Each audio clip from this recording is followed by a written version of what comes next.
Good afternoon. Welcome, everyone. My name is Leonore Aileen. I'm the director of the Center for California Studies at Sac State, and we are delighted to be hosting this event where we'll talk about the November 2020 election. I'm very excited to have a distinguished panel of experts here, political scientists, experts in voting behavior and elections, all from Sac State's Department of Political Science, and all heavy hitters in different areas.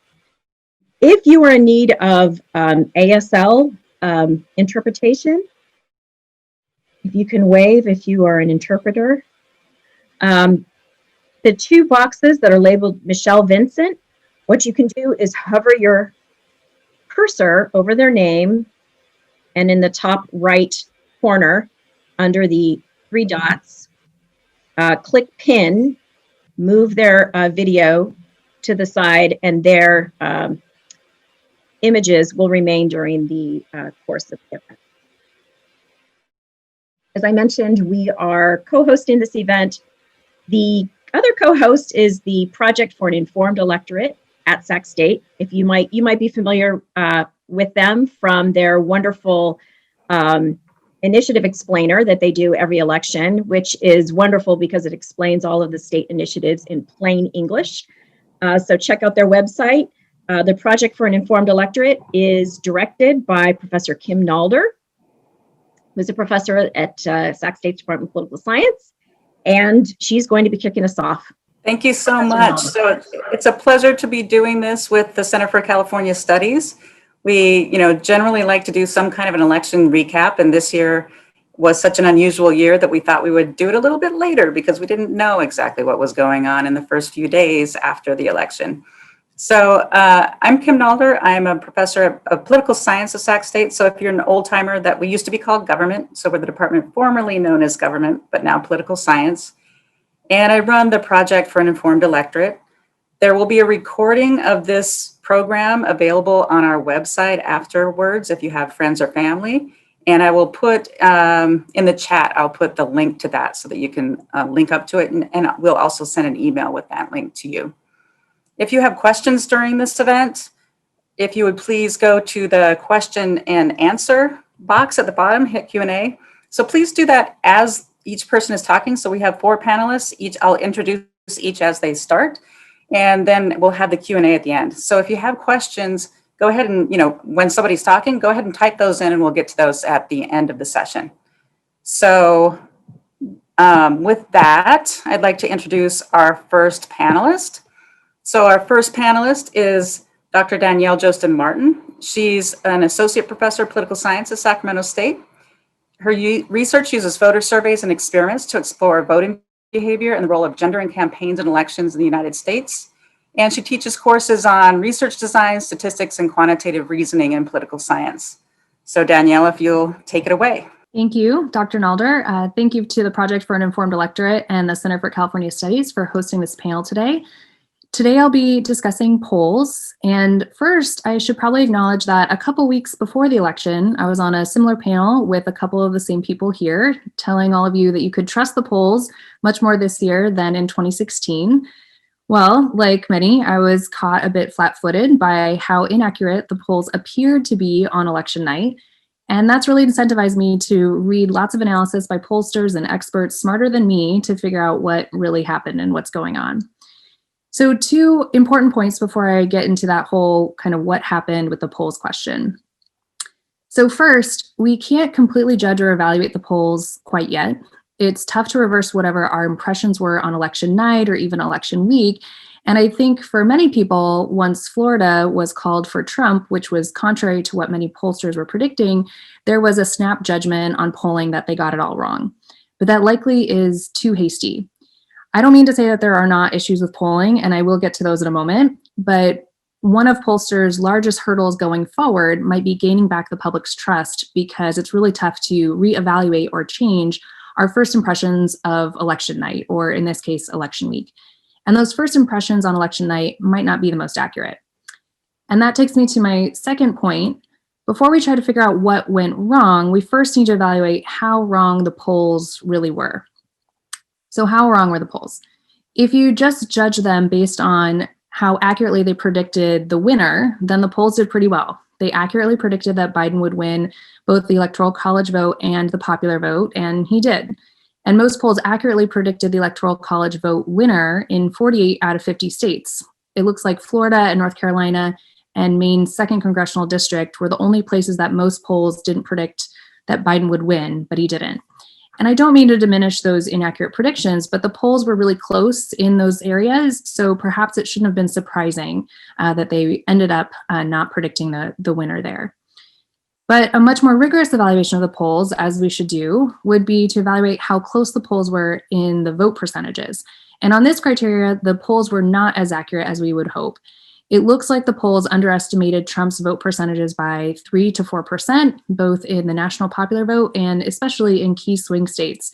It looks like it was a much larger miss in Wisconsin and Florida, for example. Some states are still counting, states like California, and so that percentage, at least for the popular vote predictions, may change and likely is going to rack up more votes for Biden. But regardless, it looks like the polls predicted Biden would win the popular vote by around 8 percentage points. And so it looks like that final national popular vote percentage is going to be close to 4% points off from those predictions. In swing states, it looks like Trump support also was underestimated by around 4 percentage points on average. Although, like I mentioned earlier, some competitive states like Wisconsin and Florida, it looks like that difference between the polls might be much larger, like closer to 8%. So overall, it looks like Trump overperformed the polls in the Midwest, although not uniformly. He did better in Wisconsin than expected, but not that much better in Minnesota than expected. And Trump did not outperform much in the Southwest. So it's not a uniform swing toward Trump overperforming the polls. There were some geographic differences.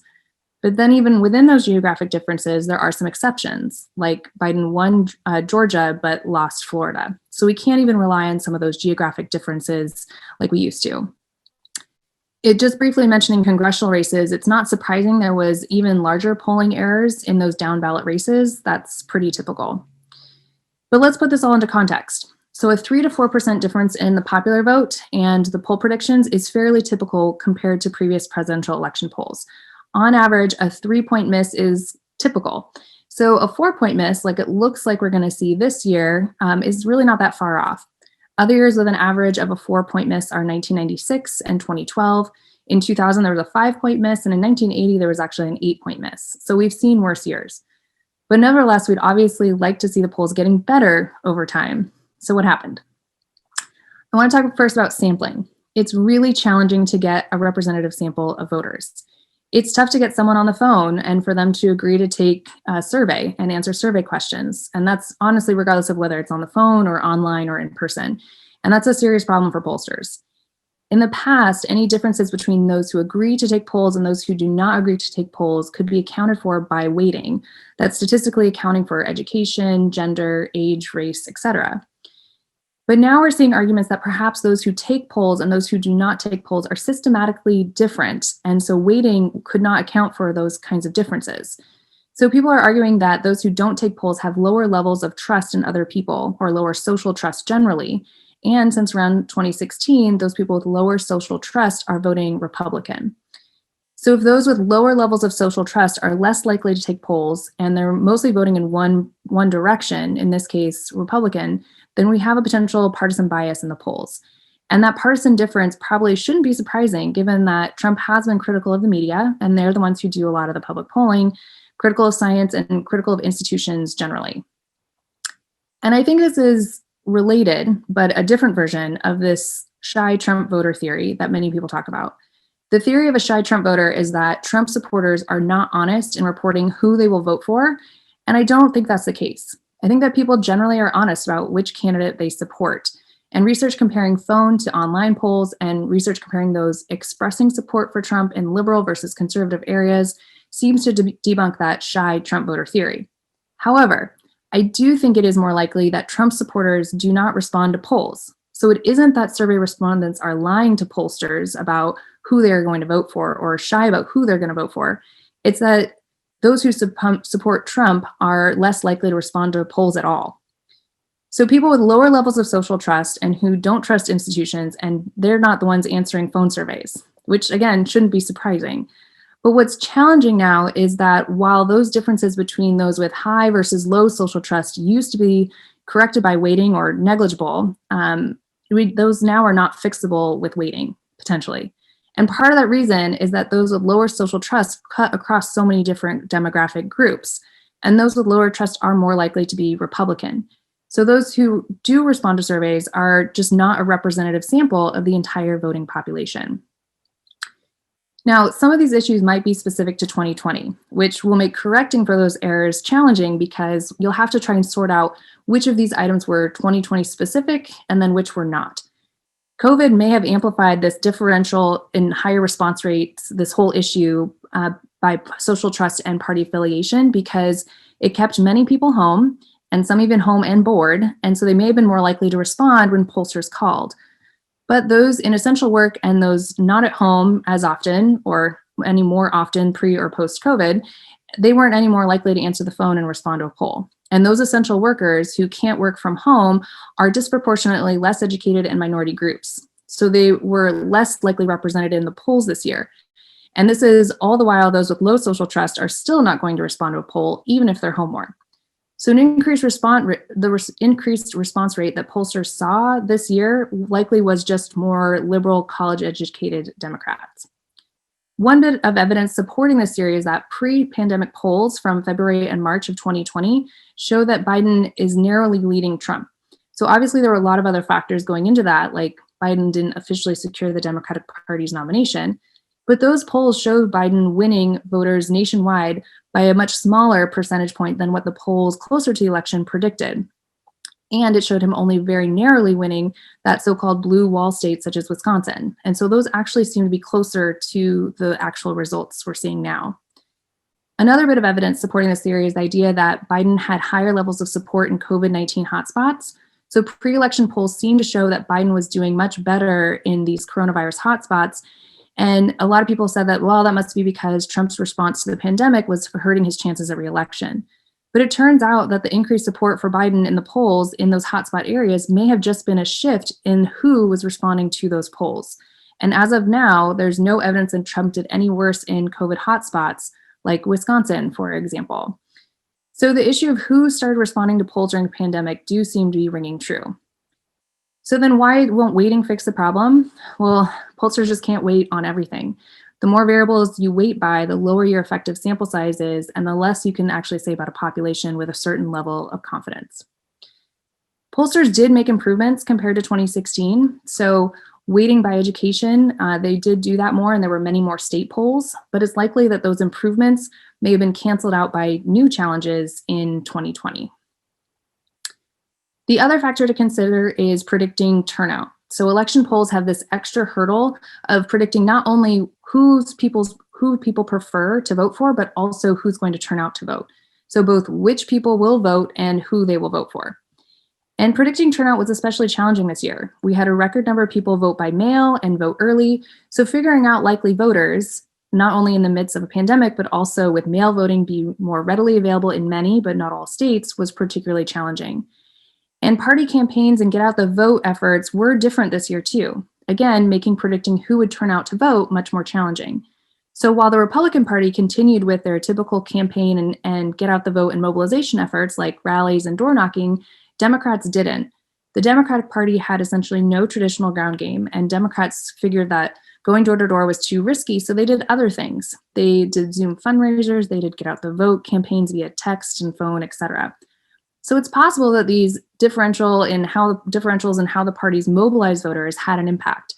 It's also possible that these different strategies were not accounted for in the polls, and that the pollsters' calculations of who would turn out to vote then also were inaccurate. So what now? First, as the poll consuming public, we still have to be better about understanding uncertainty and what polls are really telling us. Polls are never going to provide us with certainty. If you pay attention to the polls, then you have to get comfortable with some uncertainty. And there's always going to be sampling error. And especially in our polarized system, elections are going to be close, which means that presidential election results likely are going to fall within the margin of error of most polls, even if the polls end up being close to the final result. I said it earlier, but pollsters' largest challenge likely is going to be in regaining people's trust. General impressions of the electoral results start on election night. And if you look at that, then it appears that pollsters did even worse than the final results will show. And that's especially challenging because pollsters missed in the same direction. They overestimated the Democratic vote shares in both 2016 and 2020. And that doesn't necessarily mean future polls will under or overestimate in that same direction, but it does solidify people's impressions, and they are accurate impressions, of polls underestimating Republican support. And it's possible that all these issues with polls are due to Trump being on the ballot. After all, 2016 and 2020 were the latest polls we're talking about as having been inaccurate.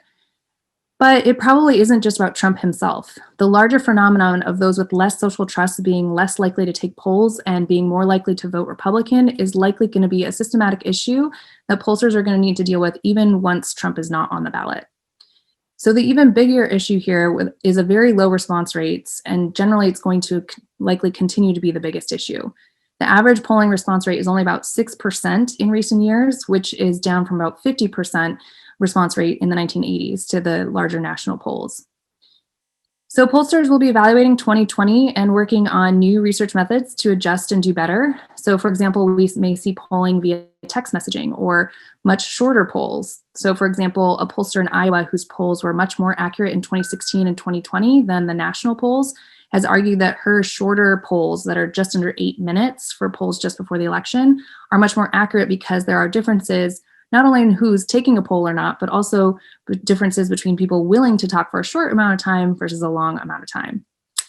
Or you might see that there's some screening questions for levels of social trust or trust of institutions, and then weighting based on those trust questions. Regardless, we're likely to see a lot of changes in polling in future election years. So with that, I'll turn it back over to Dr. Nalder to introduce our next panelist. Thank you so much. So our next panelist is Dr. Christina Flores Victor. She is an assistant professor in political science here at Sacramento State as well.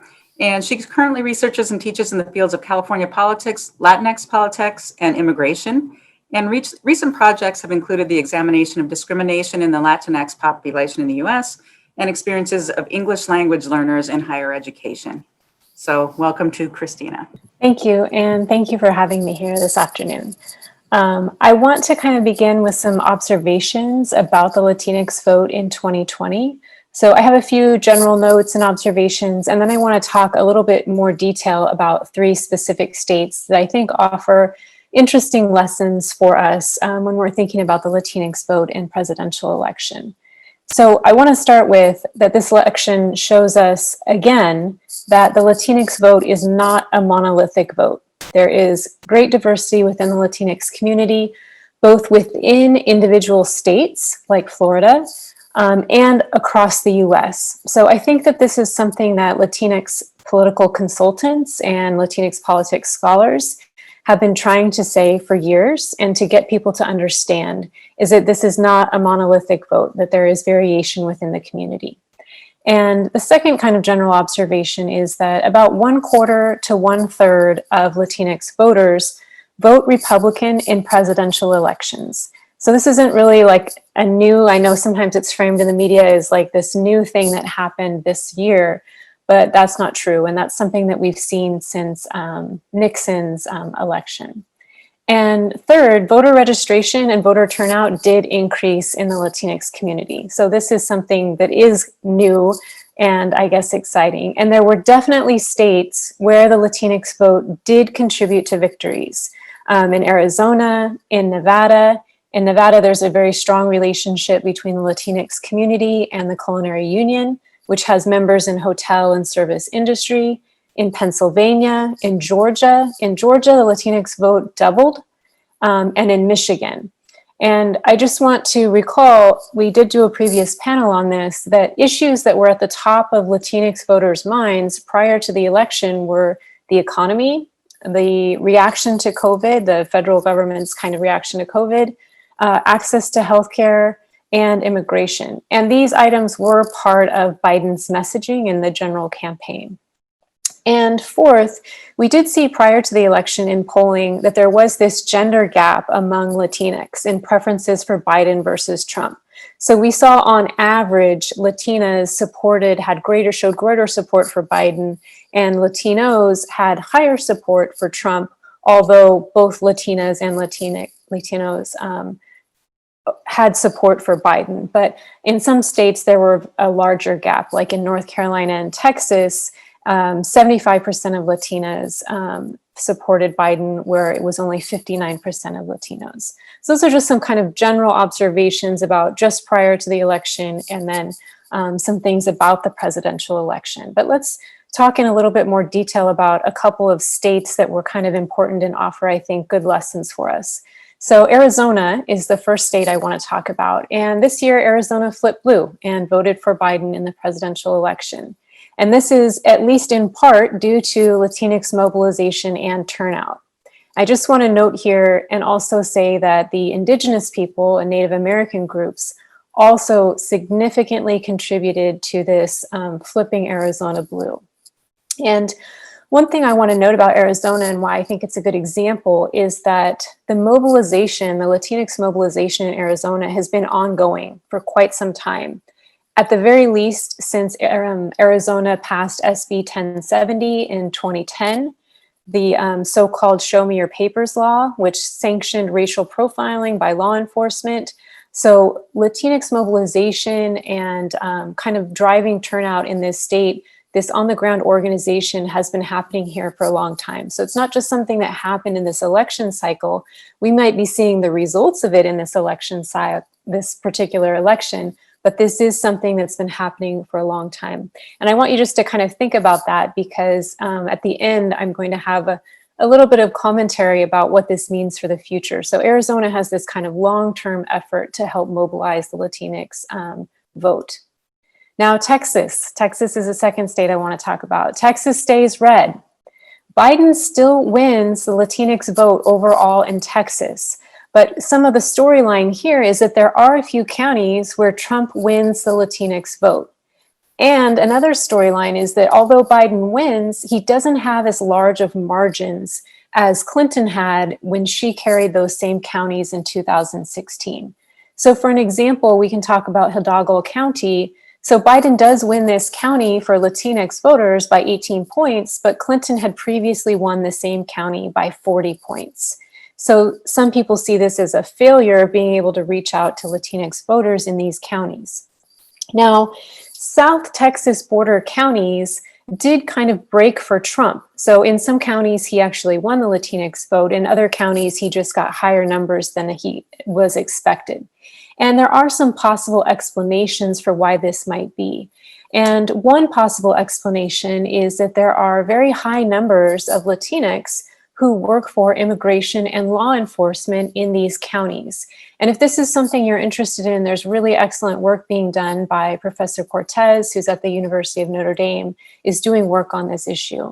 So Border Patrol is a major employer in some of these counties, and these federal jobs are considered kind of like gold star jobs to be able to get. There's job security, there's benefits. And the other industry that offers a lot of jobs in these kind of South Texas border counties is the oil and gas industry. And so in many of these communities, unemployment is much higher than in the rest of the country. So if you're worried about your job continuing on and one candidate is telling you that they support these industries, border control and law enforcement and oil and gas, and the messaging is that the Green New Deal is going to destroy your industry, then it might be very rational for you to vote for President Trump. And I want to make one more note, and I don't want this to seem like I'm picking on Texas right here, but I think there's a useful lesson. Something to consider too, many Latinos or Latinx see themselves primarily as white.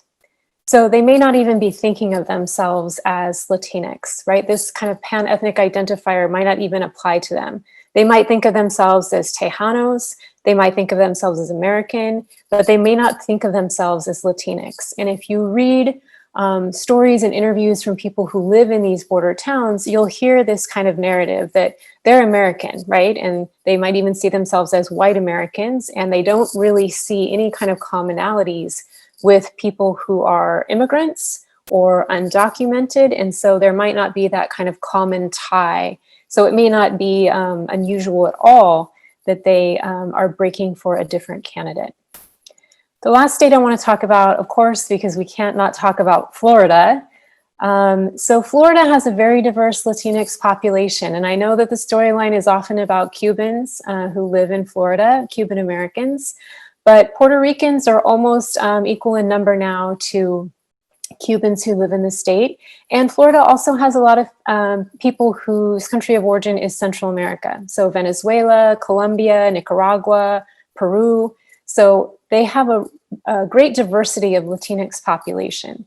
And of course, in Florida, Cuban vote does break more for Trump. And Florida is the state where President Trump got the closest to actually kind of being in parity with the vote for Biden.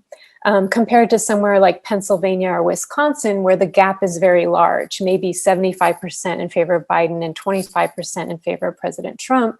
But in Florida, it's much closer. And Trump actually is estimated to have won the Cuban vote in Florida 55 to 45. Now, a couple things to note about Cuban vote and the vote in Florida. The Republicans were on the ground earlier in Florida, mobilizing, running ads, campaigning, doing kind of the grassroots work. There was a kind of sustained disinformation campaign that linked the Biden campaign both to Cuba's Fidel Castro, Hugo Chavez, and talked a lot about like this kind of fears of socialism. And so these narratives do resonate more with individuals that perhaps their country of origin, this was something that they had encountered or their parents had encountered. So he does pick up more of votes in these communities in Florida. So Florida, I think, though, in the future is a really interesting state to watch because, as I mentioned, the Puerto Rican population is, almost equal to the Cuban population. And there are a lot of evangelical Central Americans and people from Latin America who live in the state too. So the state has a very rich diversity of Latinx population who live there. Now, I kind of want to note just two last things that might kind of impact in the future voter mobilization and voter turnout among the Latinx population. The first thing I want to note is voter suppression. So there was voter suppression in this election, and let's talk about Texas again. Texas closed around 750 polling sites since 2011, including 542 in places with high African American and Latino populations. This results in very long wait times for in-person voting. They had limited drop-off locations, one per county. They sought to limit drive-through voting. So when we think about the future and we think, can we actually start to drive the Latinx mobilization voter turnout even higher? Probably. I think there's a lot of room for growth here. And especially if we can overcome efforts like voter suppression efforts that happen in states like Texas. The second thing and last thing I want to note here is that there has been some criticism of the Democratic Party in courting Latinx voters. Some of the criticism is that they're a little late to campaign and organize Latinx voters across states. So not just like they were behind in Florida. Sometimes they come in late. Because of COVID this year, there was a concern that we weren't going to put as many people knocking doors, and that's certainly understandable. But some of the other criticism that's kind of that the Democratic Party gets in mobilizing Latinx voters is that not having messages targeted to communities that make up the Latinx population. This, as I started with, this is not a monolithic population. So the idea that you could have a single message that targeted the entire Latinx population, that somehow Latinos that live in California are exact same as Tejanos that live in southern border communities in Texas are the same that live in Florida. So I think moving forward, some things to look at would be voter suppression efforts and also the way the parties try to mobilize and encourage voter turnout, how early they start, what kind of messaging they have, and how targeted it is at the different types of communities that reside within the larger Latinx population. So Kim, I'll turn it back over to you to move on to our next speaker. Wonderful, thank you so much. Okay, so our next speaker is Dr. Christopher Towler. He's an assistant professor in the Department of Political Science at Sacramento State. You're hearing a lot of that today. Recently, his research examines the dynamic relationship between progressive social movements and far-right movements reacting to great social change, highlighting both the role of that Donald Trump plays as a political threat and Black athletes play as political inspiration. Dr. Towler directs the Black Voter Project Public Opinion Survey and is a senior policy fellow for the California Policy and Research Initiative. So welcome. Thank you, Kim, so much for having me on this panel. I'm excited to be here. I'm going to discuss sort of an approach that I've taken to looking at elections during my career as a political scientist, focusing on race and ethnic politics.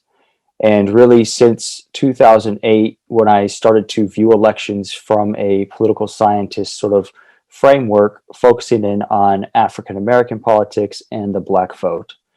And so in 2008, with Obama's victory, similar to what we're hearing this year, there was a lot of talk as to how President Obama at the time was able to win so many different states, especially states that Democrats hadn't won in a while. States such as North Carolina, states such as Virginia, Rust Belt states such as Pennsylvania and Michigan, battleground states, states such as Iowa, even the state of Florida.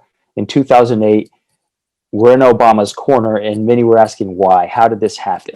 And similar to what we're hearing now, people look towards the high turnout and high turn towards President Obama within the African American community, such that states like North Carolina, Virginia, Michigan, Iowa, all were said to have turned blue on the backs of Black voters.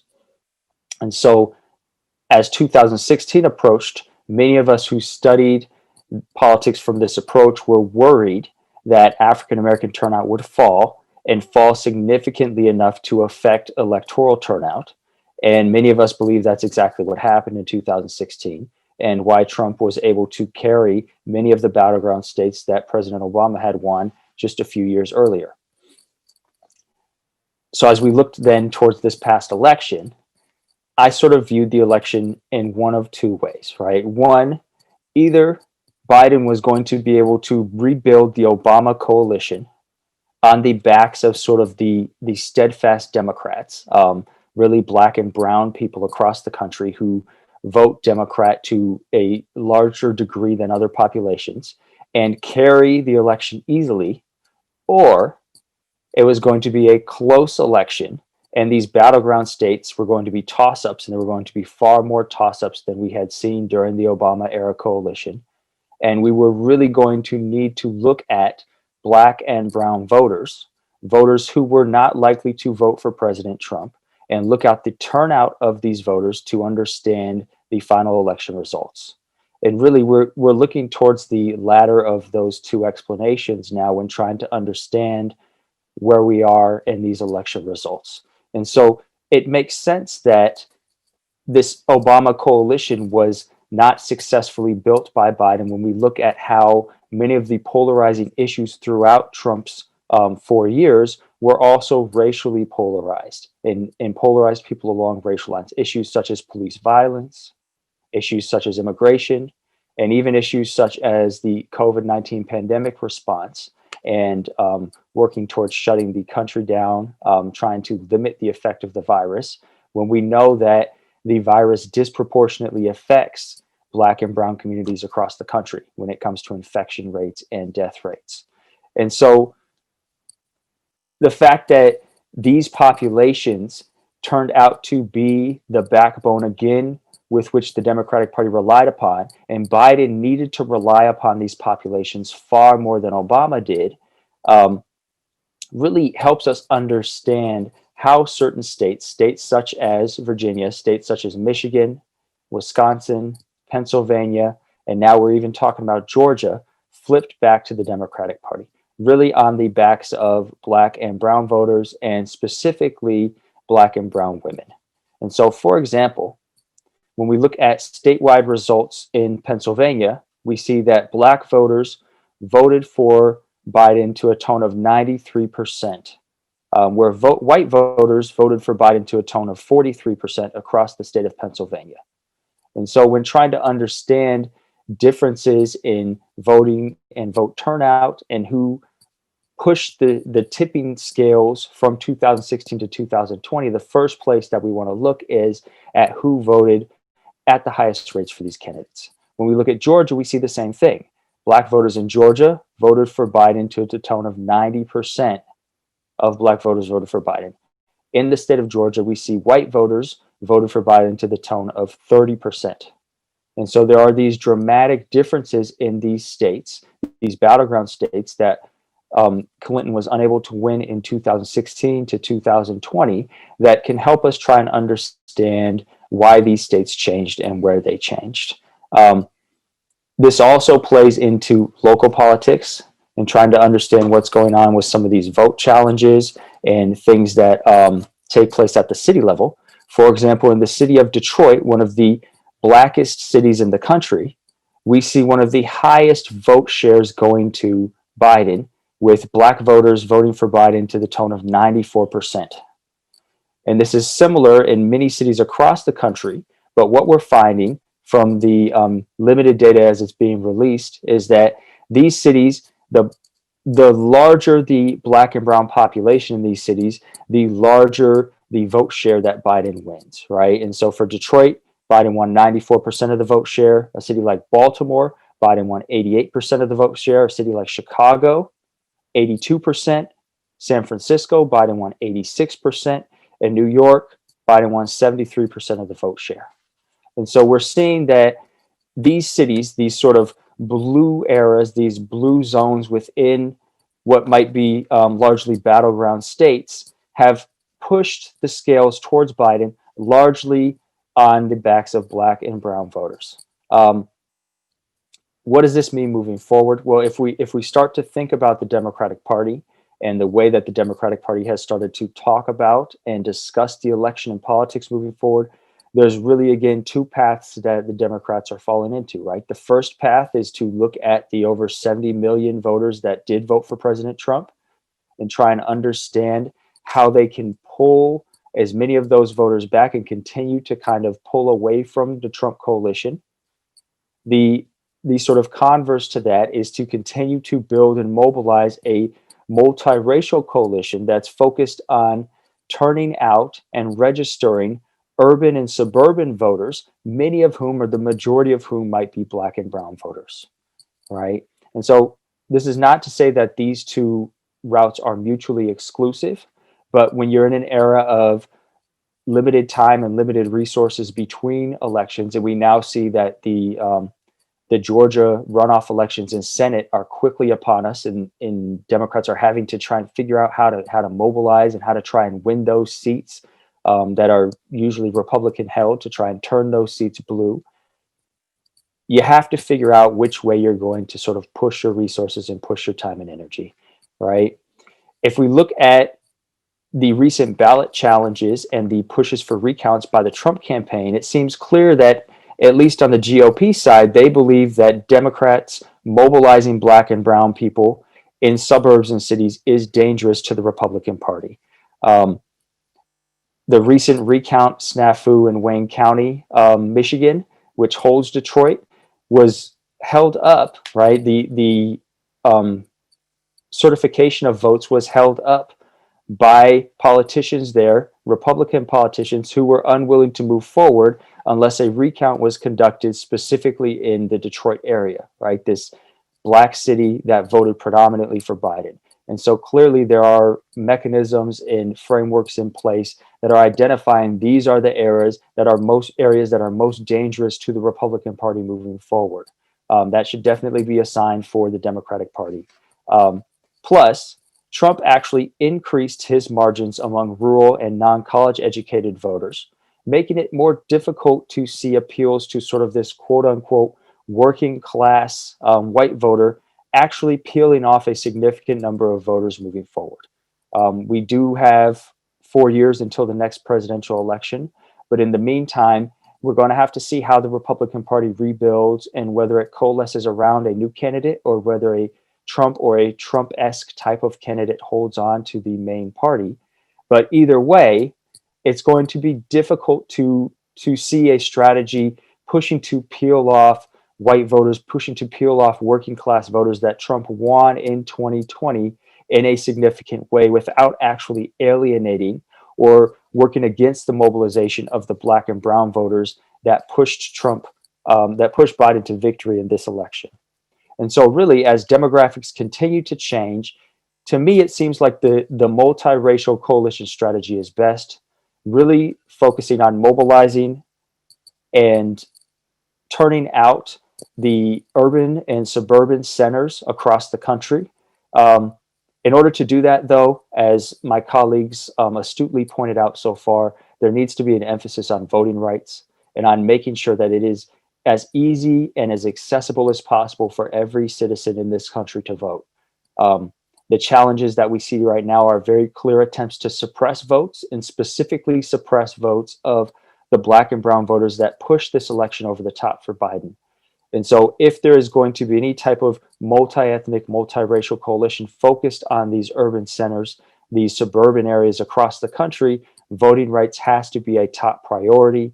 And it really should be a top priority for all of our politics moving forward, because voting is the essential right in a democracy. And I think I'm going to leave it there. Hopefully I'm pretty close to my time on this, and toss it back to Professor Nalder and see if there's any questions. Thank you.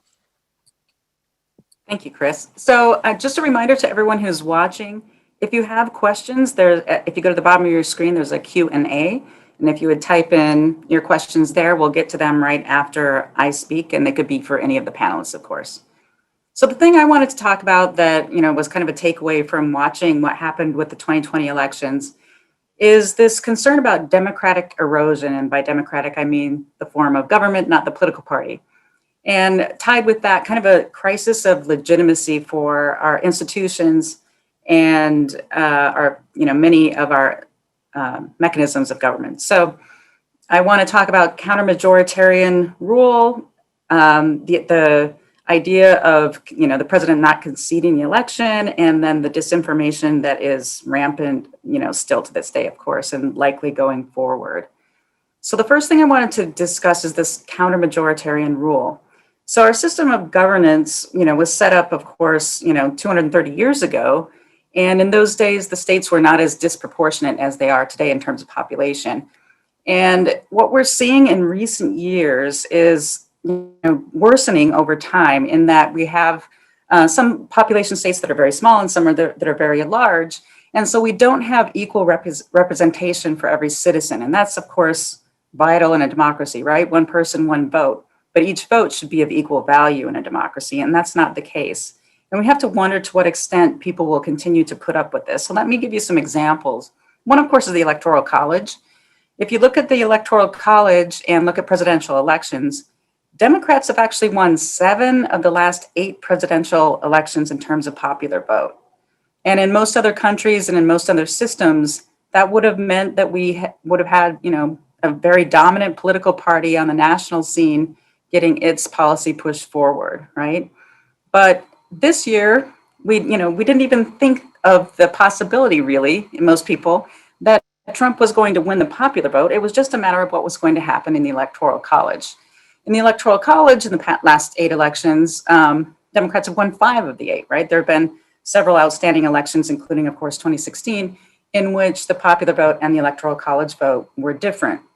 In fact, this year, Biden needed close to the 4% that he got in order to have a shot at winning the Electoral College, additional 4%, right? Winning by 4%. And that's just kind of a baseline assumption going forward, that Democrats need more votes in order to win the presidency than Republicans do. And that's a problem if we, think about equity for votes. That is also the case within the Senate. So we have states that are much different size from each other.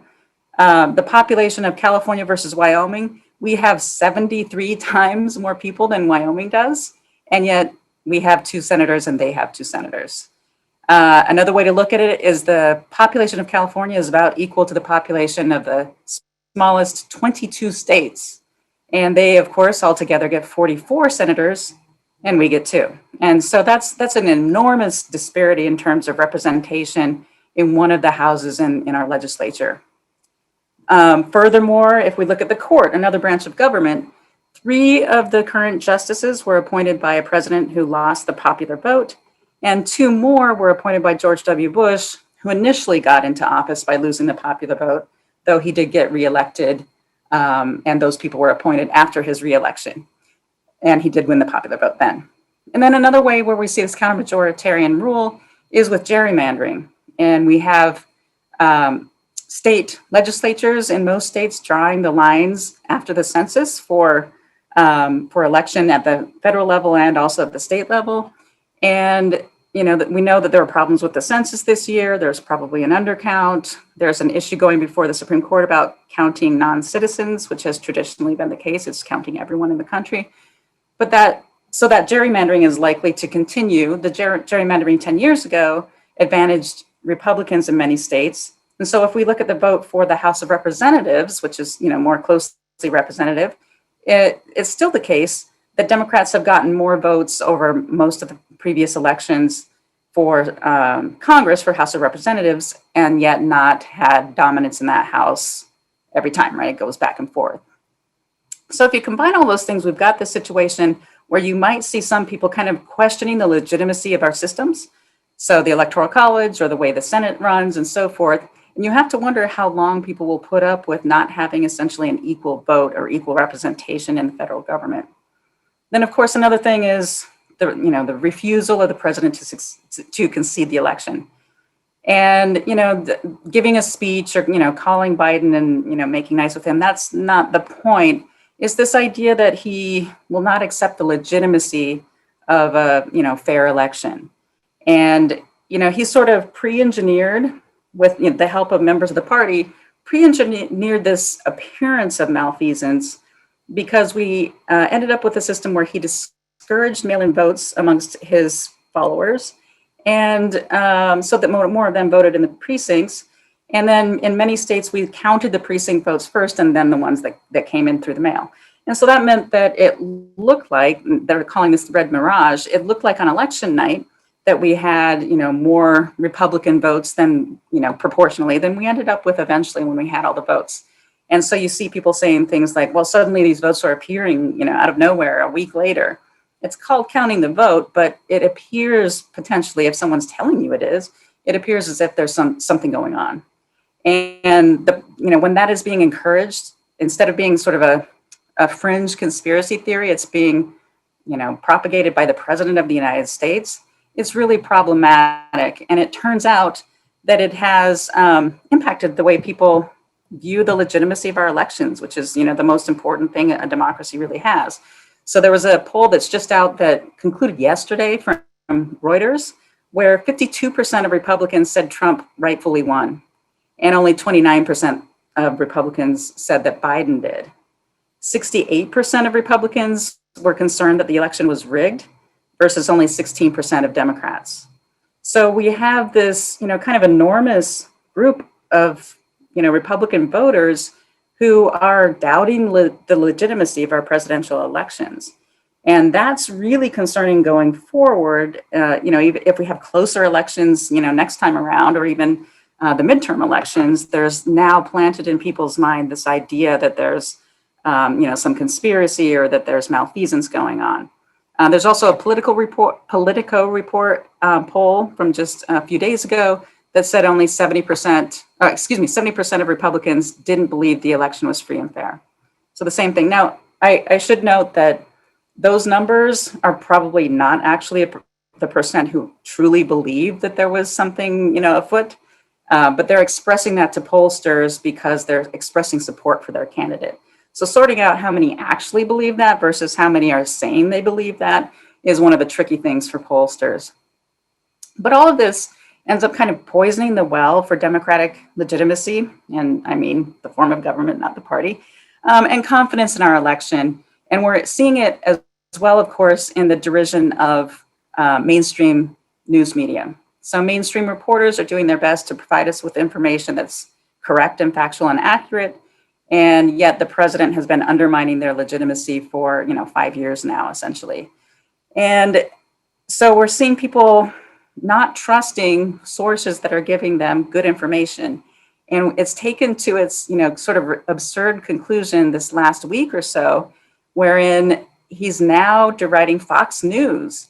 And there are many people on the far right who are no longer trusting Fox News because they accurately called the election and are calling Biden the president-elect. So this is, of course, concerning because we end up with people in a position where they're not going to trust factual information and they're going to live in sort of a, fictional reality, and one in which, of course, we don't trust our form of government, essentially, or don't trust elections. And that's very dangerous, obviously, as the governor of Michigan could attest. So is there some hope? Well, we know from conspiracy theory research that people who believe in conspiracy theories, like that the Dems stole the election and Trump really won, have a psychological need to understand the world. They have a psychological need to feel safe and a need to belong and feel good about themselves and their social groups. So, perhaps one way of addressing that is finding ways to provide for those deficits, to provide for a sense of safety and belonging and a sense of respect. So hopefully, there's some attempts to mend that, but it will be difficult going forward. And that's what most concerns me about the 2020 election cycle. So with that, I would like to open it up to Q&A. If we have some questions, if you would type in questions in the Q&A, or if we have questions for each other, that would also work. So if I could get the rest of the panel to go ahead and turn on your microphones and videos so that we can answer questions. So again, if you have questions, if you type those into Q&A at the bottom of your screen, that would be fantastic. Okay, I guess I have a question. So what do you think will be different in terms of in terms of polling, Danielle, first of all, in 2022? How are people going to adjust polling for the midterm election where we don't have kind of the Trump top of the ticket effect? Yeah, so even though Trump won't be on the ballot in 2022, I think we still are going to see a lot of his supporters who still don't trust polls, they don't trust the media, and so they still aren't going to be responding to polls. So I think we're going to start seeing pollsters start weighting by social trust, and that means that even in electoral polls where they don't typically ask a lot of social trust questions, I think they're going to start making sure they ask those questions and then potentially screen out, once they start receiving too many people who say they trust institutions and trust polls and trust their neighbor kind of thing. And if nothing else, I think we're going to start seeing people wait on it. Just the demographic weighting by itself doesn't seem to be doing enough. And the non-response rate among those with a lack of social trust seems to really be one of the largest issues. So I think that's one of the first things. I think the other thing is we're going to start seeing more creative ways to try and reach people, to try and increase those response rates. So we probably are going to see more polls via text, and then that's maybe only one or two questions, and I don't know exactly how that would all go. We might see it on social media and other creative ways, I'm not sure, but I think they're going to try to reach people in a lot more different ways than what we've seen before. And then it's going to take a while to kind of readjust to those new ways of asking those questions and those new screening and weighting. So it might be a few election cycles before we kind of figure things out. And I just think the last thing is, I think COVID and the parties' differing responses to COVID and how they were mobilizing their voters and how people responded in terms of whether they responded to, they were home more and how they responded to polls themselves, but also then what that meant for whether they voted or not. I think we just don't even know all the ramifications of that. And so I hope that pollsters don't swing too far in one direction, overcorrecting for something that might be an anomaly to 2020, not Trump necessarily, but just COVID and the ramifications of all the restrictions we have because of the pandemic. Okay, we have a couple of questions about the Electoral College and there's one about, how do we remedy anti-majoritarian U.S. Senate representation? And then one about, why don't we use the popular vote? Doesn't everybody's vote count more if it's used? So I'll start with the Electoral College one, which is, it would make so much more sense to do it just popular vote. We can clearly do that in this day and age. It's, very straightforward. We collect that data already anyhow. But the fact of the matter is that it gives an advantage to states with smaller population. And most of those smaller population states are Republican states. And in order to change it, we'd have to amend the Constitution, which would require, a supermajority in the House and in the Senate, and then 3/4 of state legislatures. So there's almost no chance of that happening currently because there's an advantage to one party to keeping it the way it is. So, you know, that's the actual answer. The anti-majoritarian U.S. Senate, does anyone else want to take a shot at that one? I mean, I'll say something about the Electoral College. One possible workaround is if states were to continue to enter into the pact that they would give their electors based as a proportion of the vote in the state. So if enough states decided to do that, where instead of giving all of the electoral votes to the candidate who won, instead split them. And I know some states, you know, if we get over a tipping point, they have agreed to do that. But again, to your point, Kim, there's not a big incentive for smaller Republican states to enter into those pacts to do that. So I think it would probably, something that might spur it is if another very large state, let's say Texas, because we talked about them already, given demographic change, let's say Texas follows the way of California, not right away, but slowly over time. If Texas turns reliably blue and then there's no path through the Electoral College for possibly Republicans at the top of the ticket, then maybe you would see some political will to want to amend the Constitution, the Electoral College. So another question is, we have a sense among some, at least, that minority voters or, you know, Latinx, Black voters, et cetera, are not being courted by the right. You know, they did an analysis of what happened, you know, several election cycles ago and determined that the Republican Party needs to do more work to attract folks. What do you think the possibilities are there going forward to sort of break off some of those populations for the Republican Party? Chris? I mean, that's a tricky question.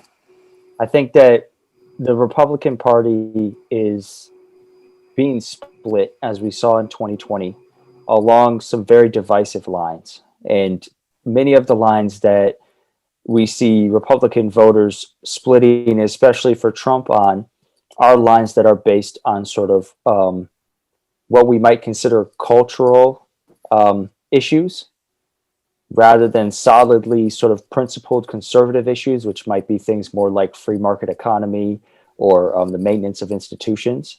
And so as we move forward, it's going to be really important to push, especially sort of more moderate Republicans, more moderate conservatives, or independents altogether, to take a good look in the mirror at which direction the Republican Party is moving, and ask, okay, what type of conservative do you want to be, right? And are these cultural issues, these sort of existential issues having to do with things such as race, having to do with things such as immigration, things such as culture, are these things more important to you than these principles that conservatism has historically been based on, things such as the free market economy, things such as preserving our institutions, such as the validity and strength of the Supreme Court, right? And where do conservatives and Republican conservatives fall among these ideas, right? And there's going to come a point where Democrats, especially the Democratic Party, is going to have to make a decision as to how far they're going to go to try and appeal to these, to conservatives and to Republicans, especially Trump Republicans, who are making the decision that the values that align with Trump on things such as race, on things such as immigration, on things such as the pandemic response are more important to them than sort of the institutional breakdowns that also come along with Trump and a Republican Party led by Trump. And if that's the case, I don't think that there's much that Democrats can do to sort of win those votes at this time. Okay. So I'm going to fit one more question in. If people have to go, we will have a recording on the Project for an Informed Electorate's website, and you can come back and catch the end if you need to. But there's another set of questions asking, basically, Trump said he knew the polls were wrong, and can we believe him on this? Did Republicans have a different way of polling than Democrats? And he also asserted the polls influenced voters' attitudes and turnout. So what do you think about that? So it looks like Democratic Party and Republican Party polling, their internal polling also had it incorrect in the same direction that the national public polls did. So although some have come out and said, oh no, we did have different internal polling, they haven't shown any evidence of that. So it doesn't seem like they did. So whatever is going wrong or whatever we're missing in polling, it's something that's being missed not just by the public polls that we see reported in the news, but also by the internal polling by both parties.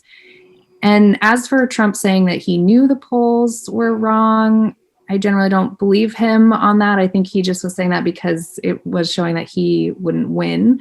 But in terms of his suggestion that it would influence voter attitudes and turnout, I think he might be right on that. So polls do influence turnout, but in this case, it likely worked to his favor because it's more likely that Democrats saw, oh, well, it looks like my candidate's going to win, so I maybe don't have to turn out on election day. I think he was able to use that to his advantage to try and rally his supporters, saying, you have to come out on election day, look at what these polls say. So he was trying to have it both ways, but I think it probably did in fact impact turnout, but likely in his favor. Thank you. Well, with that, we will wrap up. So it was not a boring election. So there's plenty to talk about. We could go for hours and hours and hours, but we will end here. Thank you so much for showing up. And thank you to the Center for California Studies and to the university for providing ASL services for us. And hopefully you'll show up to future events and, the world will not get boring going forward either. So thank you to our panelists as well. Have a good day. Thank you. Thanks.